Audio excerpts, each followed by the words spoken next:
here we go. How to build a developed and civilized nation. That is the topic of the whole HMT, right? That is what we call the HMT. How to build a developed and civilized nation. And you know I have a book on that, right?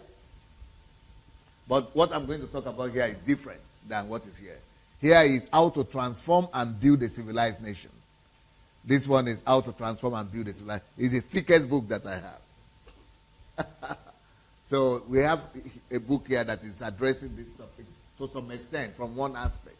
This one is attempting to bring the characteristics and the characteristic of a healthy society. That is what this one is dealing with. But here we are going to be dealing with how to establish what are the concrete principles that will help us to build a new nation. Okay, so how to build a developed and civilized nation. That is the topic for the whole HMT. But the topic for today, what we are doing right now for this session is what are the scriptural bases for national transformation. So this one is called Scriptural Basis for National Transformation.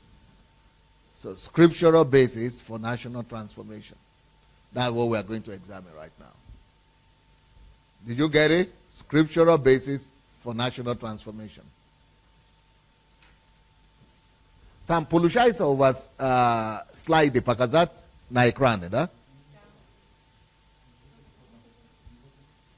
Чтобы было видно на экране и сразу Facebook.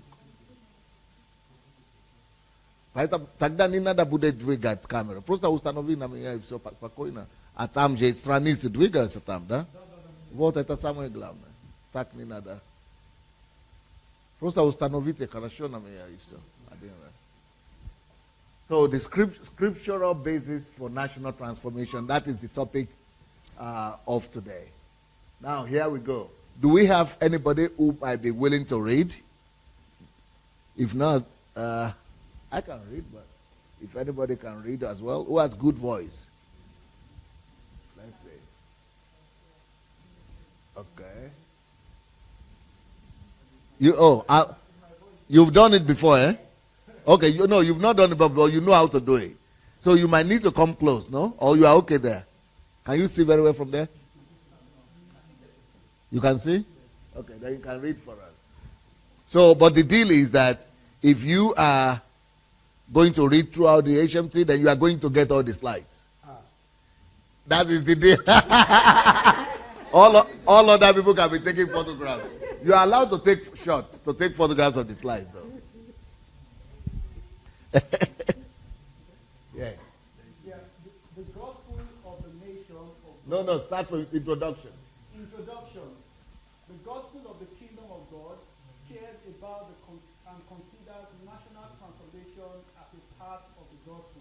That is important because the reason why the church has failed in redeeming nations, especially the churches of today, the reason why we have rather failed in redeeming nations is because the church is only focusing on saving individuals, getting people saved and going to heaven. So it's called the gospel of salvation.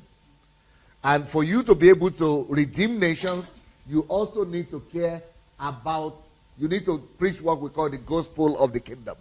And the gospel of the kingdom is to be able to see in the Bible that the Bible actually has provision. For what? For the redemption of countries, just as much as it has provision for the redemption of individuals. That's important.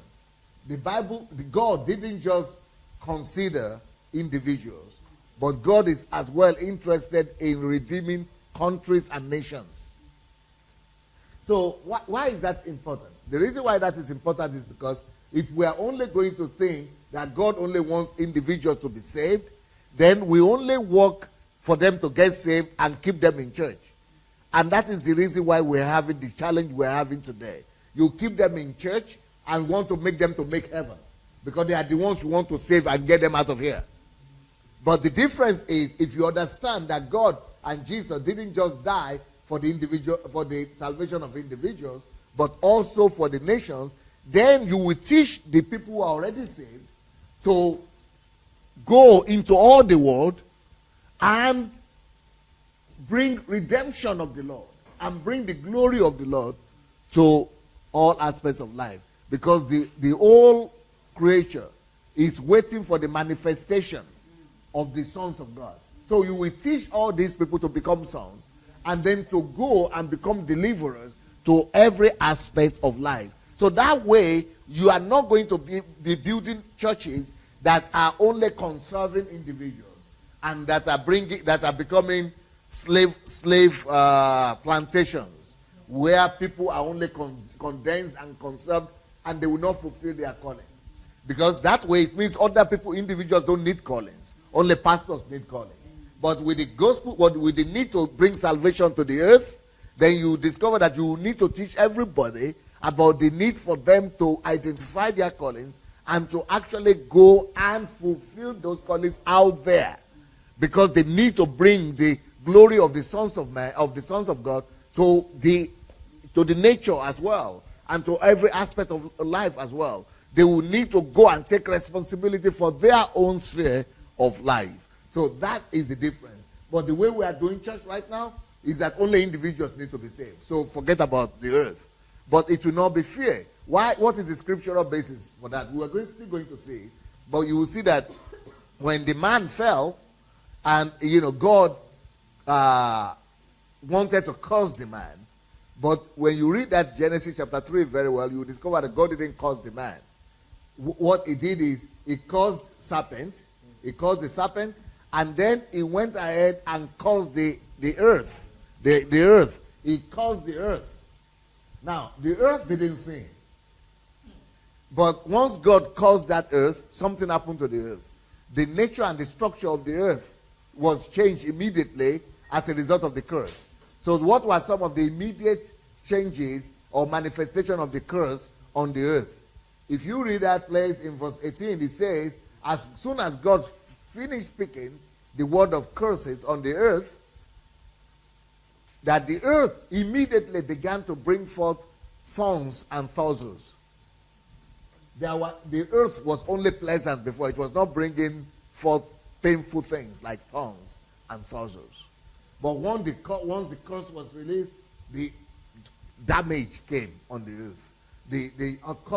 The curse began to yield horrible results. So, and these curses these thorns and thistles were a symbol of every painful thing, everything that makes life uncomfortable, everything that makes life unbearable, everything that makes life despicable. So, for example, in different nations it could be drugs. In other nations it could be poverty. In other nations it could be homicide, killing people. In anything that makes life uncomfortable, just like thorns will make. You remember, because that is a symbolic statement. You remember when Paul was also having issues, Satan sent an agent to buffet him. He said, he gave me thorns in the flesh. So God allows the agent of Satan to give me thorns in the flesh. Just the same way God allowed the thorns to come on the earth. Anything that makes life uncomfortable for you is thorns. And you remember also when God said the children of Israel should go and destroy the Amalekites and all the nations in the land of Canaan, and they refused to do it. They disobeyed. They killed some and then preserved the king and some of the tasty and things. And God came to punish them. And then God said, okay, because you didn't destroy these nations will remain, but they will remain as thorns to your flesh. Thorns. So thorns are things that make life unpleasant, uncomfortable. So that is what the earth has become to us. So that's why it doesn't matter what part of the earth you escape to. There are thorns there. Yes. And there are thistles there. Even if you escape to America from Nigeria, they are waiting for you there. There might be different kind of thorns as from separate from Nigerians, but where you are going. The only thing, it could be Uncle Sam, it could be homicide, it could be knife, stabbing, it could be, abortion, it could be, just depression, it could be any kind of thing. So the only difference is that Yes, some countries that are aware of the need for the gospel of salvation might have taken responsibility for their land. And when you take responsibility for your land, you can reduce the amount of thorns and toils there or minimize their effect. That is why sons need to go and be revealed. And, so that the earth also will enjoy and experience the redemption of the sons of God. So, so when in those nations where, like in Europe, why are we running away from developing countries to Europe or to America? Because some people have taken responsibility for those earths and has reduced some funds there. That's why we feel life more bearable in those places than where we are running from. Because where we are, unless some sons arise to take responsibility for the building and the redemption of the earth, just like I said, the whole earth is waiting for the manifestation until the sons arise to be manifested, to manifest the glory of God, not just to individual people, but to the earth itself. There will be no changes in the tongues and toils that are touching and making lives difficult and unbearable to the sons of men. So sons need to arise to take care of the economic situation. Sons need to arise to take care of the of poverty, of electricity, of roads, of all kinds of issues that are individual. That's what church is meant for. Church is meant for releasing and raising these sons. And only sons can fix it. But unfortunately, when sons are locked up in the churches and they don't even get to become sons, they remain as babies, well, unfortunately, the earth will never experience the redemption of the Lord. There will be no manifestation of sons because they are locked up in the churches and tongues are growing bigger. Toils are growing bigger. Calamities, things that make everything that make life unbearable are going bigger. That is what happens. And that is why we must all understand the gospel of salvation, of the kingdom, and begin to understand. That's why I call this message scriptural basis. Scriptural basis for national transformation. So I'm giving you theological basis now that nations need redemption. That we are not all called to go and be fighting for the pulpit with the pastor, so that we are all dividing and building churches every 5 kilometers. No. That's not why we are here for. That churches, in that sense, is only saving individuals to make them to escape. But actually, all the maybe 5% will become pastors, but 95% have callings to specific areas of life. And if any one of you will open Romans chapter 8,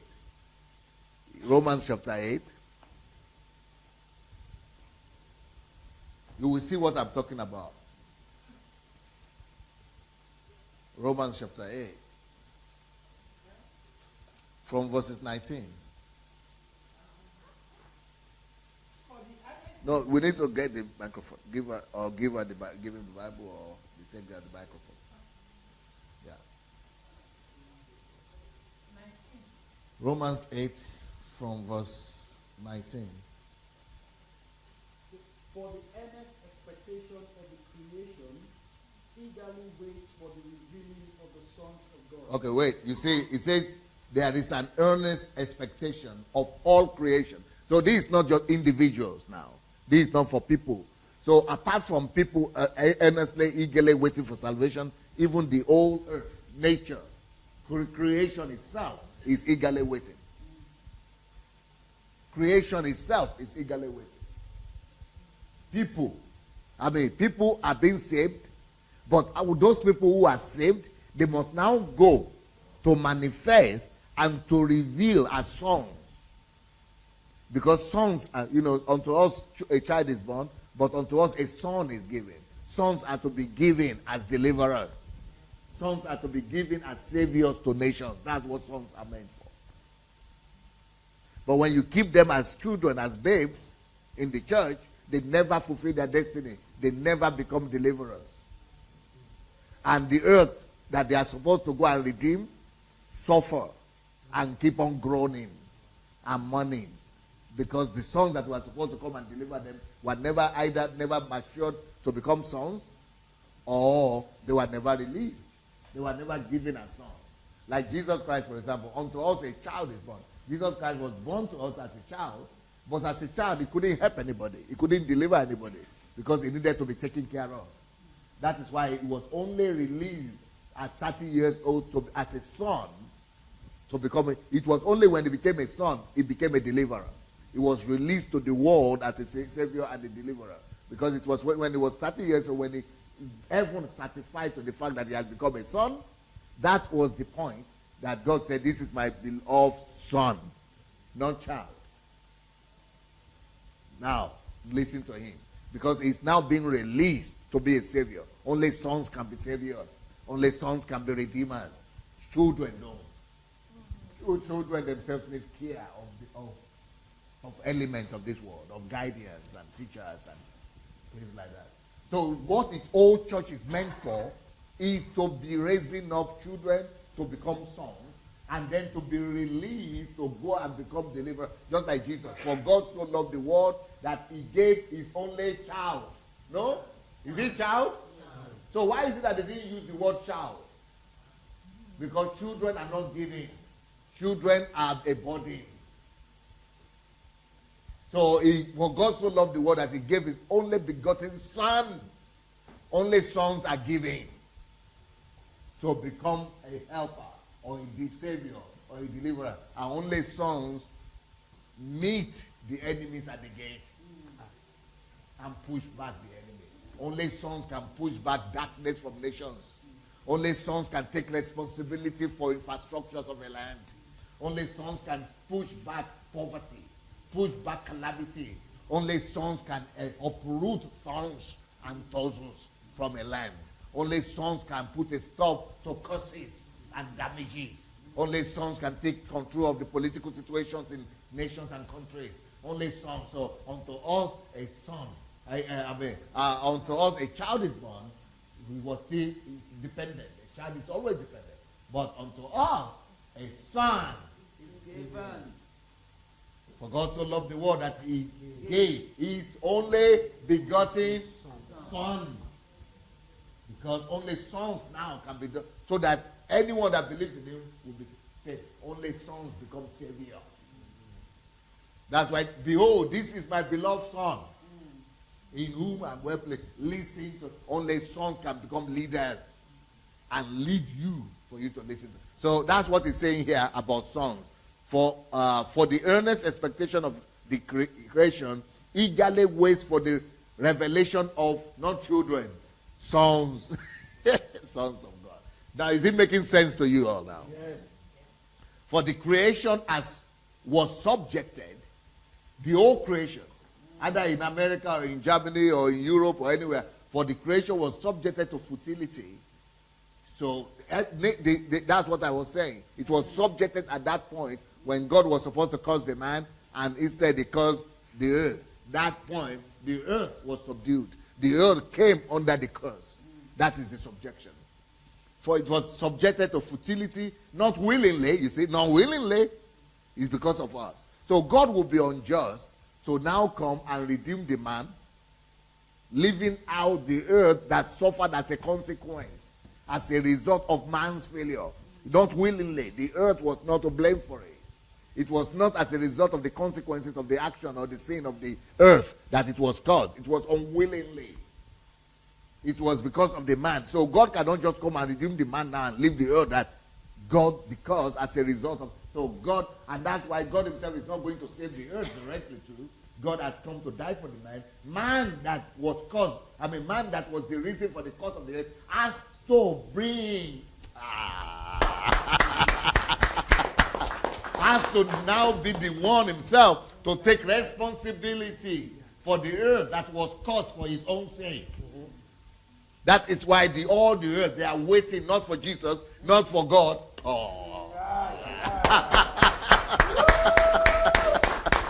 But for the manifestation of sons, men, because it is because of men that it was caused. It is now men that will remove the shame and the thorns and the tussle from every nation. That's why nations need deliverers. And that's why God will never answer prayers. The time that was just organized recently by the GOs, all the GOs and the big men of my country. When all the GOs and the big bishops and everybody of my country came together that God, should help them fix the economy of Nigeria, God turned a deaf ear. It is not scriptural. You don't fix the economy of a nation by prayers. If you are trying to pray God that God should come and fix the economy of Nigeria, that's like bribing God. That's like twisting the hands of God. Principle. God is a God of principles. And his principles will not be, he will not go and say, I respect you, Jews, so much. I'm going to just make everybody going to go by the rules, but through you, I will not go by the rules. I will just come and send the angels to come and fix the economy. No. Economies must be fixed by men, because it is men that was the reason for the curses and for the thorns and thorns in the first place. And it's because of the sins of men that everything damaged anyway. Because of the behaviors of men that everything damaged. It is men that damage, it is men that will reconstruct. Amen. That's why I wrote that book. Only God can save Nigeria. Keep on telling me stories. Only God can save Nigeria? Okay. But if you go to my country today, from GOs to members, everybody believes that only God can save Nigeria because of ignorance. That's why Nigeria is awaiting, not God, to come and save Nigeria. Nigeria is awaiting sons of God to come and save Nigeria. It has to be flesh and blood. Why? Because the whole earth is, for the earnest expectation of creation, eagerly waits for the revelation of the sons of God. So, but why we are committing the crime of holding all the people who are supposed to be sons in the four walls of the church, calling them members, meanwhile it's the consecration camp that we have opened for them we call church, our country will keep on sliding. For the creation was subjected to futility, not willingly, but because of him who subjected it in hope. God is hoping on that. In hope that sons will be redeemed, and those same sons will now bring redemption to the earth that was caused because of them. Because the creation itself also will be delivered, you see. That's the hope of God. The creation itself, every nation, the land will be delivered from the bondage of corruption into the glorious liberty that the sons and that the children of God are already in. You see, here is children. It's children now. No. The glorious liberty that the children, people are born into as children. When the child is born, and sons are the ones who go to deliver. But it brings them to the glory that all the children of God experience, the salvation that all the children of God. So the earth itself is expecting salvation, just like all the children of God have salvation. I don't know, do you get that? Or you want me to read it again? Because verse 21, because the creation itself also will be delivered, just like we were delivered. Every one of us was delivered. The earth itself needs deliverance or salvation from the bondage of corruption into the glorious liberty, the freedom, salvation that we got. The earth itself needs that same glorious liberty that the children of God have. The earth itself needs that same. But who will bring about that liberty of the children of God to the earth? Sons. See the difference? Why sons was used there and children was used here.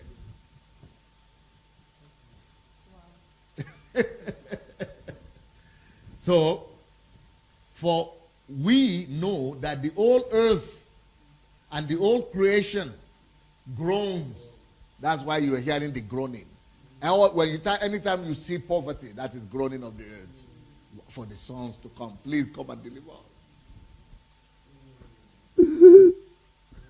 You see why I have to go to Africa? Somebody is saying, why will you leave everything you have done and achieved here? They don't understand what I understand. I must go and end some groanings, my dear. Because the groaning of Israel when the groaning of the children of Israel in Egypt got to heaven, he released Moses. It has to be somebody. Moses was sent. I must go. Some groanings have reached heaven. Some groanings, the groanings are too much. Whenever you see women dying, all children crying, all these things happening, the groaning of the earth is too much.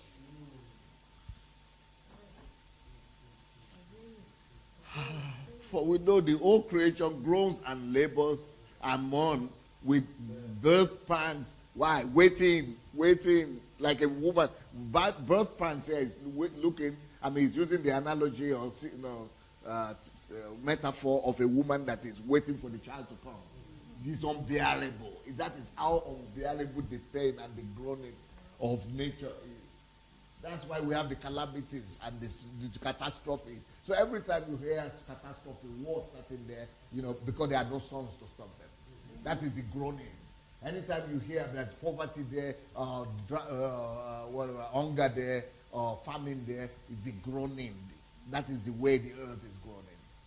Wow. Terrorism there, all those things are signs of groaning and mourning of the earth. Unbearable. Just like a woman that is 9 months that is ready for delivery right now, the labor pangs come. And she cannot say, okay, wait for next month. When the thing is out there, it's unbearable. The pain will be there. Not only that, but we also have the first fruit of the Spirit. Even we ourselves, grown within ourselves, eagerly are waiting for the adoption, the redemption of our body. But our own groaning is different now. If our body to be.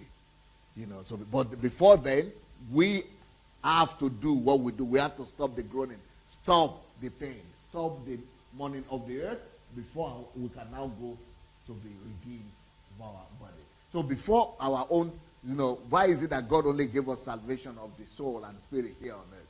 So that we can walk before we can live. So it will not, no matter how much our body wants redemption, we cannot be allowed to go.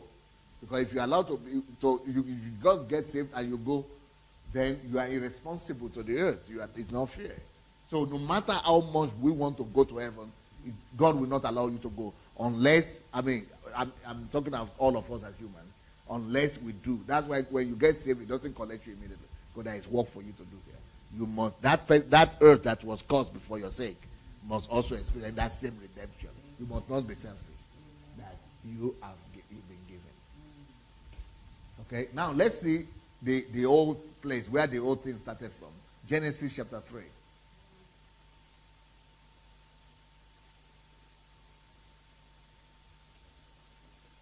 Genesis chapter 3.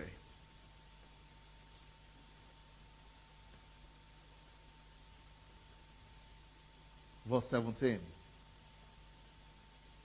Genesis 3:17. Then to Adam he said, because you have heeded the voice of your wife, and have eaten from the tree of which I commanded you, saying, you shall not eat of it. Cursed is the ground for your sake. Why should he say he looked to Adam? He wanted to curse Adam, but he knows that since the blood it transfers, if he had cursed Adam, that curse would have gone to the whole of humanity. So instead of cursing man, he said to Adam, he said, because you have done this, instead of saying curse is you or curse are you, see what he said? He turned it around and said, curse is the ground for your sake. The love of God. Still, his love and compassion came and played a role. That is why we must not be wicked as to only want to care for our own salvation. So that's why I don't believe that those pastors, they know what they are doing, because they don't understand the gospel. They don't see the whole picture. Because if they have seen the whole picture, nobody will be keeping people and not be releasing them to go and do what we are supposed to do. Because the earth was caused because cause is the ground, is the earth for your sake. That is why it started. Now, let's read verse 18 to see what happened immediately the earth was caused. Verse 18. Both thorns and thistles it shall bring forth for you, and you shall eat the herb of the field. See? Before then, there were nothing like thorns and thistles. So thorns and thistles, therefore, is as a result of the particular curse. You got it? Yeah. So thorns and thistles is as a result of the curse that was released upon the earth. But for the sake of who? Man.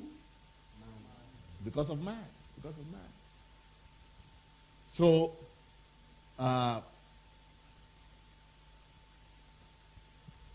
so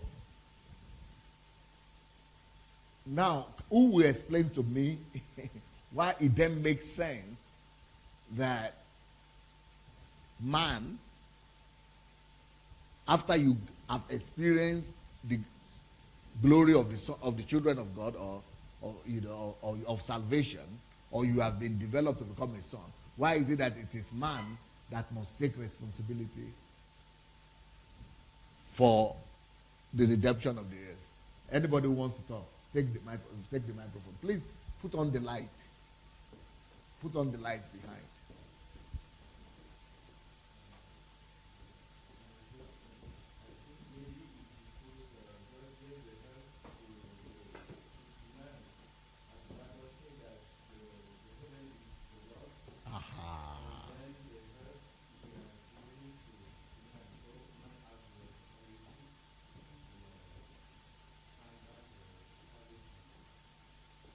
You are very smart, because I've not even gotten to that psalm yet, to that scripture yet.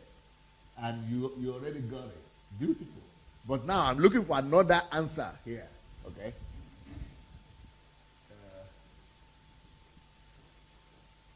I think that in Genesis, God told man, he gave the garden to man to care for it, to take care of it, and he also told man to go out and dominate the earth. So if the earth was cursed, it is man's responsibility to take care of the earth. That is the assignment God gave him. Beautiful. He gave him the assignment to take care of the garden, take the blueprint of the garden and take to the earth, dominate it, fill it, create it into that image I put in your heart. So now that the earth is cursed, it is your responsibility to go fix that thing at the first. When you get to that level of sonship. You people are too smart. You people are too smart. You people are too smart. Who wants to start? That's what. Okay. Anybody wants to say anything? Okay.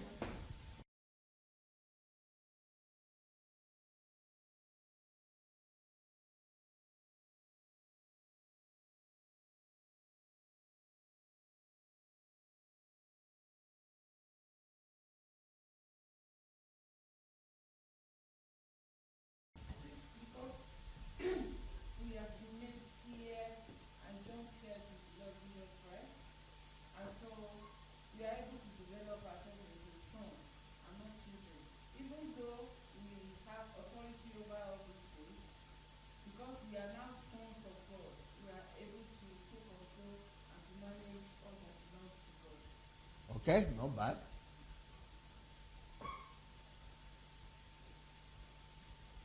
With my understanding, I think it is true. For example, human sin came into this world, and God has to deliver man with another man. So with that understanding, it is through a man that the fault of slave can You are too smart. You are too smart. Beautiful, beautiful. All right. You want to say something? Okay.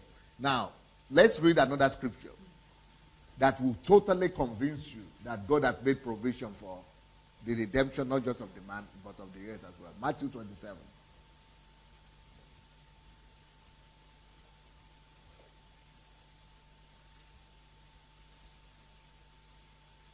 Matthew 27, verses 28 and 29. Matthew 27, verse 28 and 29. And they stripped him and put a scarlet robe on him. 29. When they had twisted a crown of thorns, they put it on his head, and a reed in his right hand. Stop. Now, you remember when Jesus, everything that happened with Jesus in the process of redemption was divine. Okay, and God, in his wisdom, arranged everything to happen with Jesus. For example, they could have killed him through poisoning. But why didn't they just kill him through poisoning or stoning? Or just, anyhow? Why through the process? Why did he need to shed the blood? Because without shedding of blood, it was not by accident. Without shedding of blood, there is no remission of sin. Okay, number 2. Why is it that it needed to be hung on the cross? He had to hang on the tree. Why? Because men carry curses. And that also needed to be taken care of. Why is it that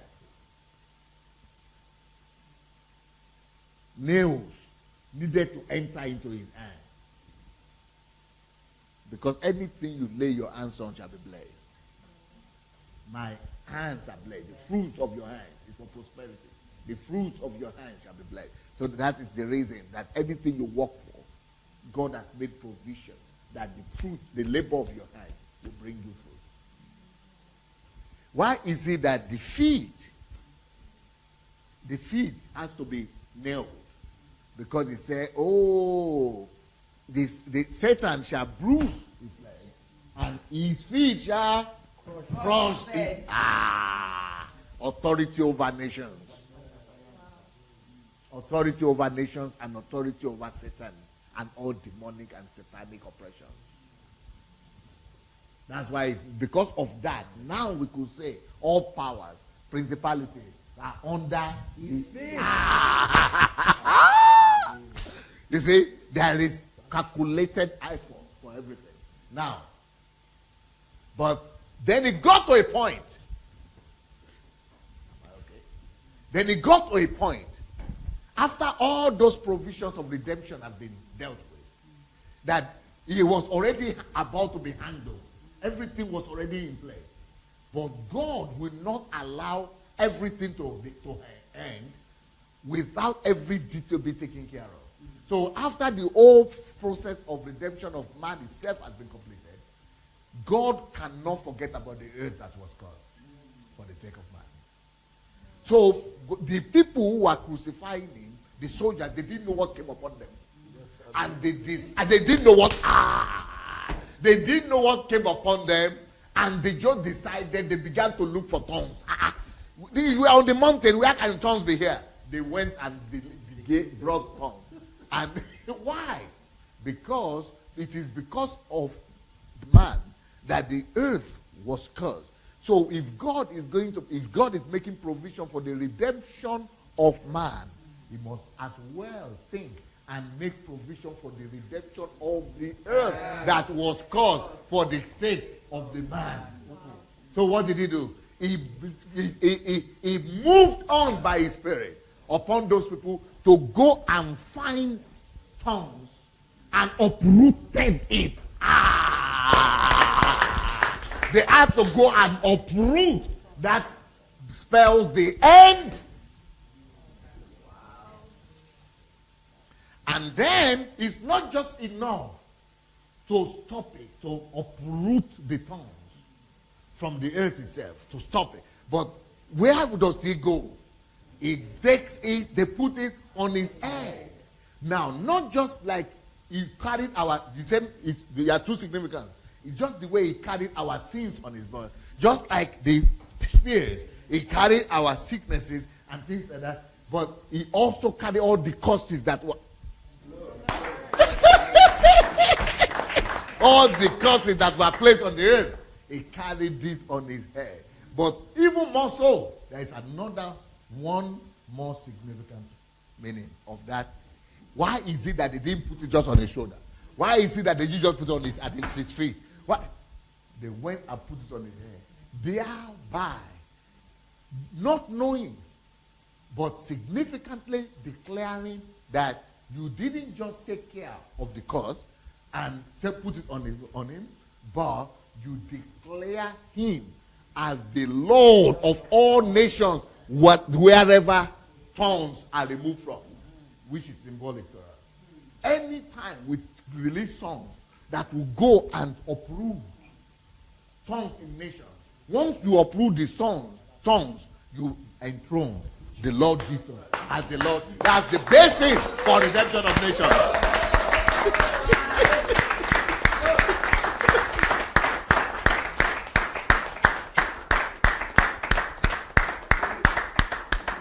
And to my amazement, I've been alive for 50-something years.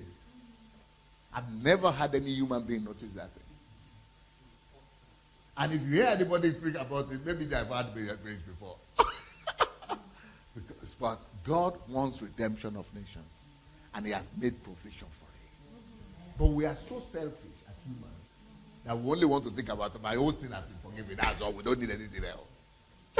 Myopic. So that is his base. That is his book here.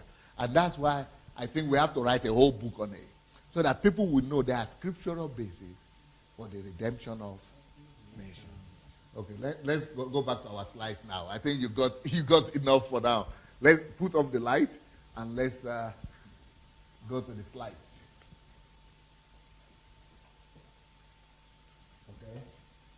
So scriptural you put up the wrong one. Yeah. Scriptural basis for national transformation. So, Chris. Matthew 28:18. And Jesus came and spoke to them, saying, all authority has been given to me in heaven and on earth. So, it is the responsibility of the church to raise and train all the rulers of the country, socially, politically, economically, in media, education, entertainment, and sports. So all these spheres of life, we from church, we need to raise up songs to go and remove the thorns and bring the lordship of Jesus. You are so smart. That is why we release songs. That's why we raise up people in the church to take responsibility for every sphere of life. Isaiah 49 verse 8. Thus says the Lord, in an acceptable time I have heard you, and in the day of salvation I have helped you. I will preserve you and give you as a covenant to the people to restore. What is prophesied here? He said, I preserve you. He saved all of us. For what reason? I am put us as a covenant to the people. For what? To restore.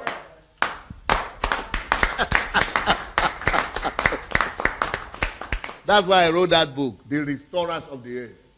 And you wonder, you can go to church for donkey years and nobody will tell you that you are here to restore the earth. Some people even don't know that the earth needs to be restored. It's a tragic gospel we are preaching. Very devastating. All of us are wondering, why is Jesus not coming? Jesus not coming. Where will he come to? On what basis? Has anybody taken care of restoring the earth? Has the tongues been removed? From where? How many? So the other day when people were saying, when will Jesus come back? Do you know that Jesus will come back soon? I said he's not coming back anywhere. Everybody got mad at me. There was a video I did. I said he's not coming. They got mad at me. This prophet said he's coming next year. This one he said he's already here. That one went to heaven and saw the trumpet. That one came back and said he's ready. I said, I've been hearing that since I was born.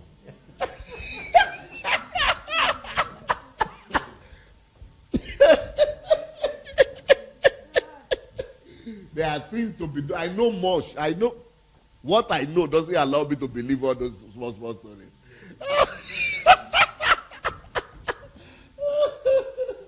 Because we are enslaving everybody to build our own ministries and say, G.O. Papa. There's no time for restoring the end now. They are too busy. Who will you go and send to restore it? Everybody is busy building their own denomination. They are restoring their own pocket, their own daddy's pocket.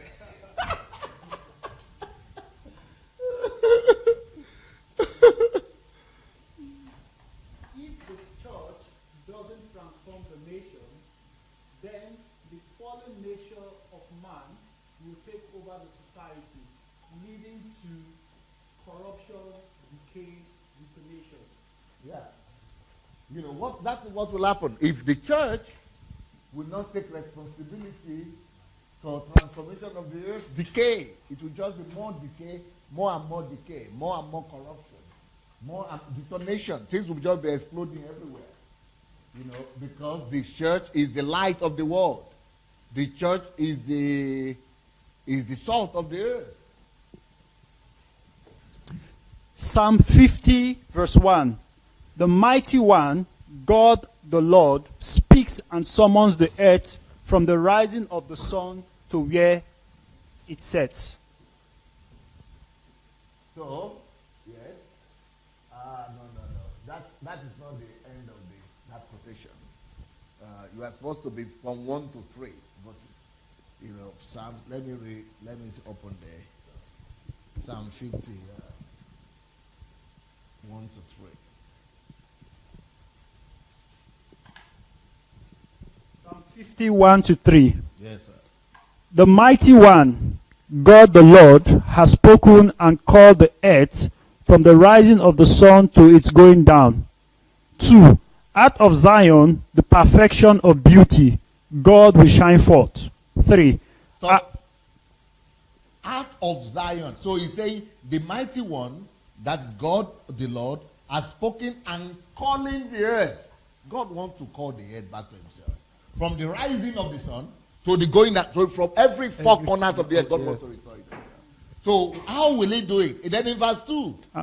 How will he do it? Out of Zion. Out of Zion. The church is the instrument, that's Zion, that will call back, that God will use to call back the earth. Only through Zion. The perfection So of Zion is the perfection of beauty. beauty. What will happen out of Zion? The perfection of beauty. No, what will happen out of it? Our God will shine forth. God will shine forth. Out of Zion. And what is that shining? By calling back the earth, restoring the earth to God. Because the earth is the Lord's and the fullness thereof. So the church will have to restore that earth, return it back to the Father. And that is how God shines. So God is glorified and worshipped when the earth is being restored. Not when we are jumping and doing three fast music and 3 slow ones. So. But when the earth is being restored, because some people think we are doing praise and worship when they are going to church to jump and dance and do some moves and just waste their time. But the best way to make God shine forth, to be glorified, is when you restore the earth. Is that not beautiful? I think it's amazing. Just understanding this alone is what all of Christianity. I mean, then Christianity makes sense. Hey, I'm not just here to just be going to church every Sunday and be bored. I'll be waiting for death. At least now is defined. Now you know what to live for. So, principles of national transformation. There are 7 principles. 7 principles of national transformation. But this we will continue after a few minutes. But let's put on the light. I want to hear your comments and feedback before we continue. This is the second part of the message. We will do that later. Now, right now, I want all of you to talk and exchange thoughts. We have to, because HMT is not just teaching, it's also deliberation. I need to get your feedback. I need to know what you got and what you didn't get. You want to talk? What's going through your mind? What are you getting? What is happening? Yeah, please go ahead and take the microphone and open your heart to us. What's going through? So, like for me, when you talking about this, like for Sierra Leone, like there was like 10-year war going on, and a lot of people suffered through that war. I was a victim. That's why I moved to Canada. So then, like, what's going through my mind is like, hey, 10 years of civil war. A lot of people lost their life. And then that didn't stop. And there was Ebola came. A lot of people lost their life. Those are what? Those are... Grace, you are too smart. And then mudslide came. A lot of people lost their life. So this is going through my mind. And there are churches, though. Yes. There are churches there, and like it's going through. What's the good of it? And even religion. Yeah.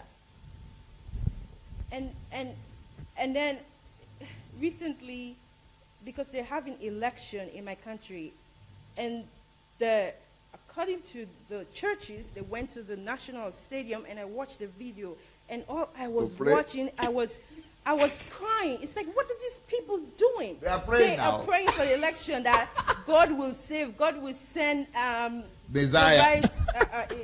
The president that will come and change.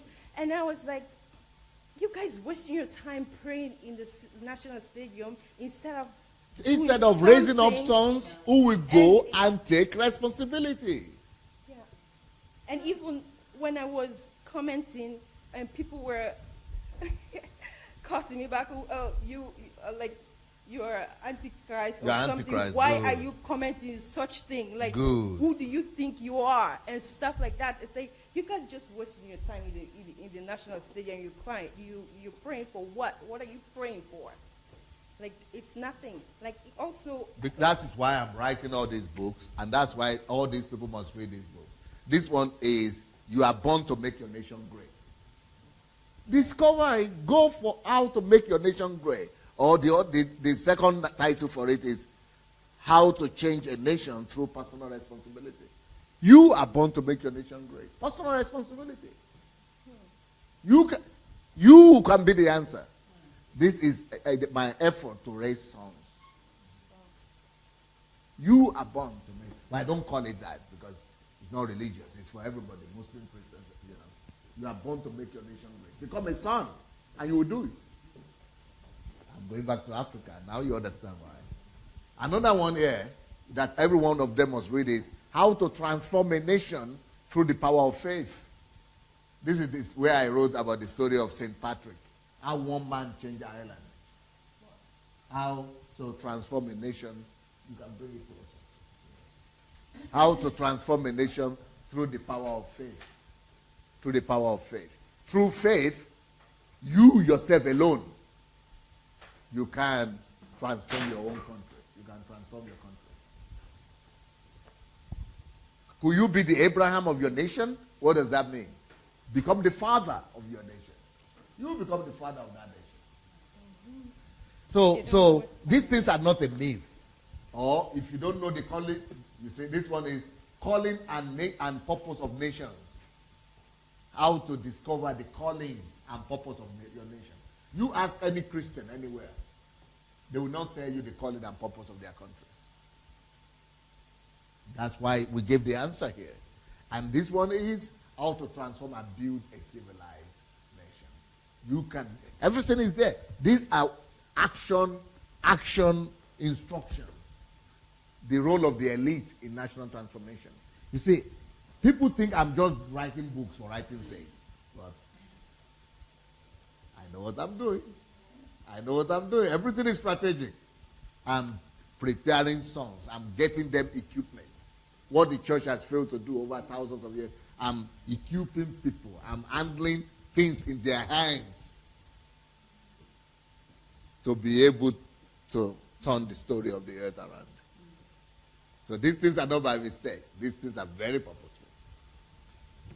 Yes, please. Yeah, so it get me thinking, and like even that's why I started doing my live broadcast here on Facebook. Like I'm specifically going to groups that is connected to my country and going there and teaching them that people are coming and they're listening. And so like now I'm getting why. Like, because I always, when I think about my country, I cry sometimes. Now, what did you go from this teaching right now in connection to that? Yeah, so now, like, this teaching is be son. So I'm going to be A son. Yeah. Beautiful. Beautiful. Anybody else want to say anything? Just come and take it. Nobody's going to give the microphone to you. Come and get it. Or you can stand up right now and be the next one. Fight for it. Yeah. Fight for your place under the sun. Thank you very much for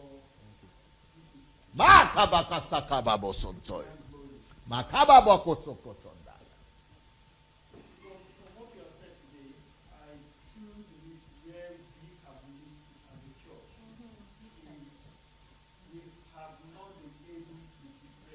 come this way a little bit. will not be able to differentiate between the church, Norman Adnavo Iwo Pakaji. between the church and the kingdom. I feel like to say this. In 2012, I was praying. I never did it, I wrote it down. But the Spirit of God spoke to me, and He said that the time for the manifestation of the sons of God has arrived. He said, let him that want to enroll now. And I felt led that he was telling me to tell the church where I was attending there. But even me myself, I really didn't understand the message, because I was putting it within the context of the church. Because the pastors out there, the church out there, they've not taught the people that there is a difference between the church and the kingdom. The church has a responsibility for the expansion and establishment of the kingdom of God. I came to know that through reading your books. Until then, all I thought was the kingdom of God is the same thing as the church. So when the Holy Spirit spoke that word to me, I was like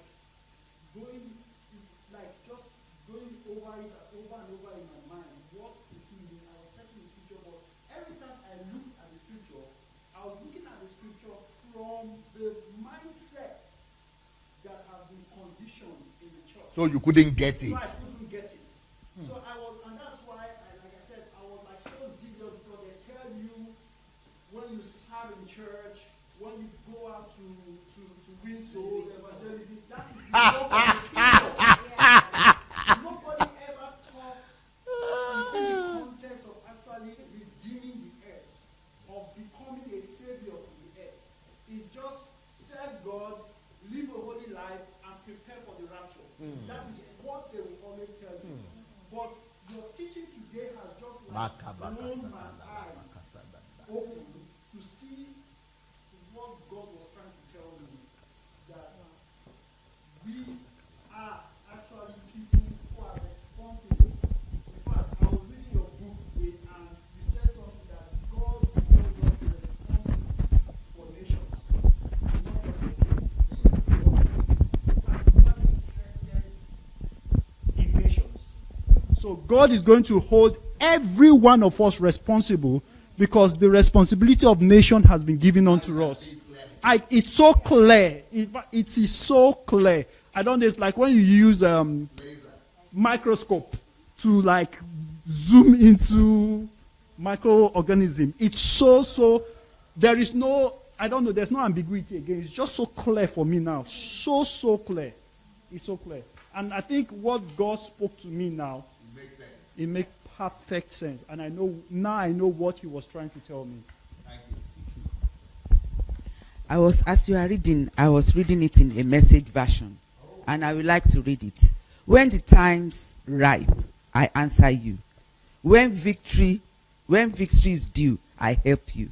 I form you and use you to reconnect the people with me, to put the land in order, to resettle families on the ruined properties. And I was sitting down there. I'm not even thinking about other people now. I'm thinking about myself. What a privilege I have for God to decide to use me in this form and in this nature. It's mind-blowing. Thank you. I've been running away from the thorns. As I've seen, I ran away from Jamaica and I came to America. And I did believe I'm escaping. But hearing now that my purpose before I left, I said I'm coming to America to gain my education. But the thorns were so much, and the endeavor I had to return, it made it impossible. So my next escape, I say I'm going to go to Costa Rica, because the church had made me missionary, soul winner. I have certificate of all kind of stuff saying that I've done so much for God. And I was under the impression that I am really into God, as so said the church. But my heart was not with what they're saying. My heart was truly with God. But now I have been broken to to understand that it was all a force. I mean, it's not real. For all the work I've done I've been in America for 34 years. And 20 plus years I've been bombarded in church, believing I'm really serving God. And every time I try to tell them something, they say I'm a troublemaker when I see that they're not doing the truth. It only takes for November for me to ask God to let me die. And I heard someone send me the Facebook, and I saw Pastor Sunday. He was talking right here in HMT about personality. Then I realized I'm a person when he was giving out all the different levels of being a personality. Then when he spoke about the truth and saying there's only one truth and everybody else will say something else which is a lie, and even though they believe the other things, remember that the truth, even though you die, the truth will still be the truth. That's when I get the release to understand that I can live. But because I woke up, even though I asked God for me to die, and then I heard somebody send me, I opened my Facebook, and I saw the information. And since then, I haven't left my phone or my Kindle or whatever I can keep alive when it run down to die, to take it to the bathroom, to the kitchen, to the everywhere. My husband think I am mad. If I don't hear Pastor Sunday, it's like I lost, like not my energy just fading away. Whether it is Paris, whether it is Pearl, whatever it is, I am just going around. So now the thorns that have been really haunting me, now I know that the purpose that I need to be the son. I need to be a son to change the nation. I came here not only because I just want to, I need to be here. I break through anxiety. I can't be in cluster too long. And I was even stuck in the middle on the plane. And I started to escalate in my feelings. And I'm like, God, it's 10 hours. What am I going to do? And then my thoughts switched to DSA and the purpose of coming. And I just feel like calm. And you made it. And I made it. See, so learning this. I'm sure you have this book. Yes. How to regain your lost years. Yes, I do. So 34 years, you need to regain that 34 Yes. years very fast. and you said something. You said something that you have been running away. By the way, this is how to regain your lost years in French. In French. So if you are a French speaker there, look for it on Amazon. How to regain your lost years in French. I don't know why. Don't worry. Then also for the people, you mentioned thorns. You said you have been running away from thorns. The thorns, yeah. You've been running away from the thorns all your life. Now, can you now understand, everybody, why I'm writing, not running away from problems, because thorns means problems. Yes. What kind of book am I writing? Not to run away from problem, but what's the title of this? Hello? I am searching for problems. Hello? I am searching for problems. Does it make sense now? Yes. I'm a son. Only sons search for problems. Children run away from problems. Oh. Only sons, you are running away, but really the church was supposed to train you to run to problems, because the problems are thorns and thorns that are supposed to be uprooted by you. And the whole earth, the whole of creation is waiting for you to go and take responsibility for all those issues that you see and get rid of them. That's why I wrote out this book. This one, hello, I'm searching for problems. You see, don't see this kind of books anywhere. You see, problems, your shortcut to prominence. Why? Because that is actually your shortcut to prominence. That is the reason for God leaving you behind. That is the only way for you to come to prominence. problems. You don't run away from them. You look for them. Then another one, where there is problem, there is money. That is the only way for you to get money. And you just told me a story about that. Then your greatness is proportional. So your trials, that's your greatness. That's how it comes. Through your trials, crisis, and tribulation. Are you getting it now? Yes, yes. But even more importantly, that is how you bring the redemption to, and fulfill the purpose of your redemption on the earth. Amazing. Now you understand why I'm writing and why all these kind of titles and things that they are not by accident. They are to equip sons to do the work of the Father. Thank you. Thank you.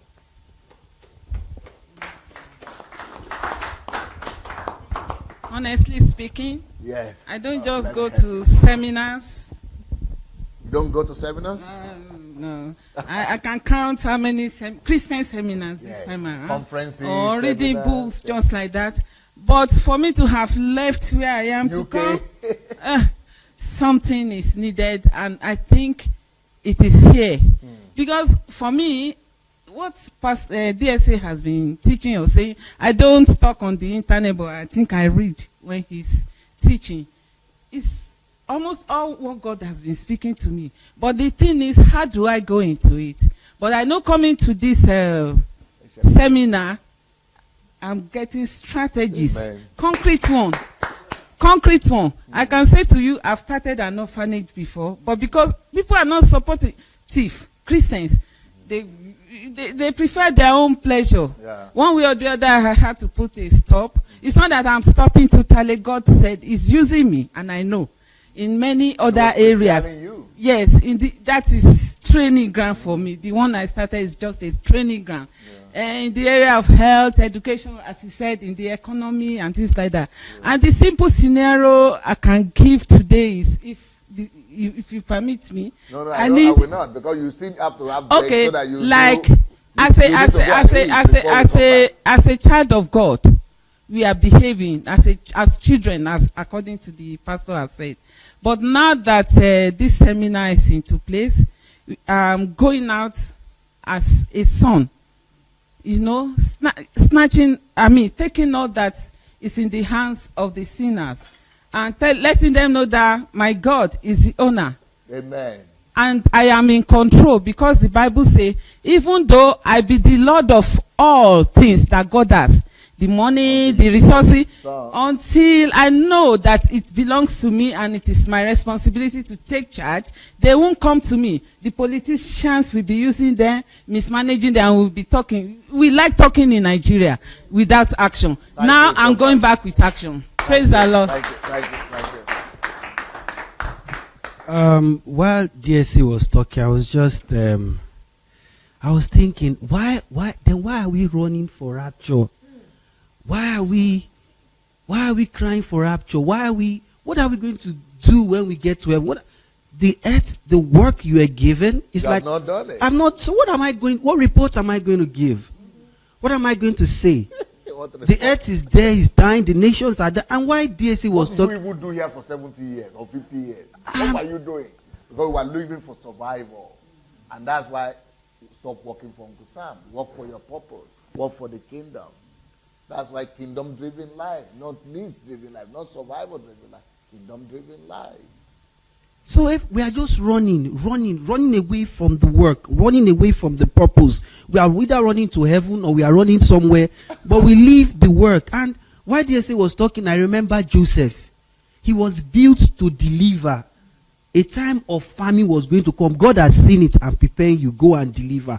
Go and save from the thorns and tussles. Yes. David, Moses. Yeah. Even Moses saved the children of Israel and brought them, and those ones too became deliverers, and they went to the promised land to get the land. So everything is all, it's all, sons are building sons to deliver and are breeding sons to deliver, so that the creation fully will be filled with the knowledge and the glory of God. Beautiful. I'm just a